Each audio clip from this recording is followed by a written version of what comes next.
Emily Neves has voiced more than 70 different characters, started in the industry about 2008. Angel Beats, Starship Troopers Invasion, Clanad, a very long list, but I'm not going to go through the whole thing. Okay. Also stage, screen, and commercials.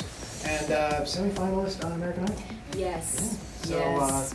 very broad scope of skills. And now we're just going to go ahead and open it up to questions from you guys. Raise your hands when you got one. I'll call on you, and we'll be friends and we'll do this all like an adult. So. It was so cool. I love that show. It was interesting because she's so expressionless in the beginning of the show, and so Stephen Foster, the ADR director, kept having to tell me less emotion, less expression, because I'm an actor, we're very expressive, so that was a challenge. And then, you know, as it gets later in the show, she sort of opens up a little bit and becomes more emotive, which I think has a lot of payoff at the end, you know, with the big emotional scene. But I loved it. And then I watched that show later and I just sobbed and sobbed. Because we had moved away and it was kind of like hanging out with all my friends and crying about us all dying and moving on to the spoiler alert. I don't know if you guys I loved it. And I love that show. I love watching it too. You know, it's something that I kind of always wanted to do. As a preteen, when I was doing stage work, I had people approach my mom and approach me and say, you know, she should work for Disney and do voice acting for stuff like that. But it's never something that I had an opportunity to get into when I was younger.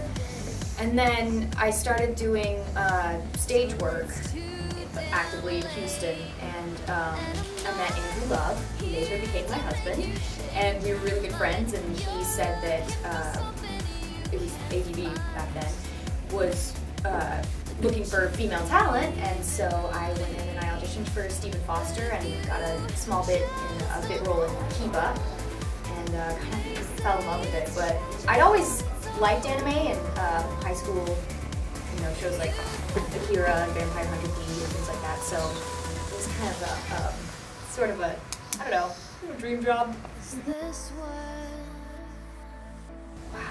Wow. I think that Grave of the Fireflies was really difficult because at the time I was 30,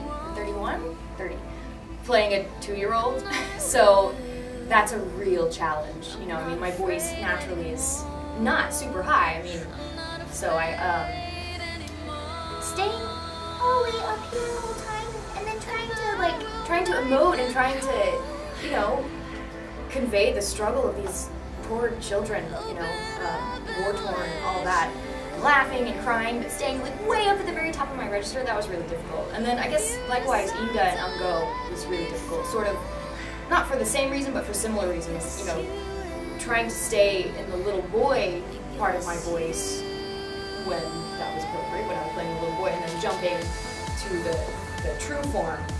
Just trying to really delineate that contrast and not like veer in both roles towards the middle where they both start to sound the same. So, I don't know, I'd say those two.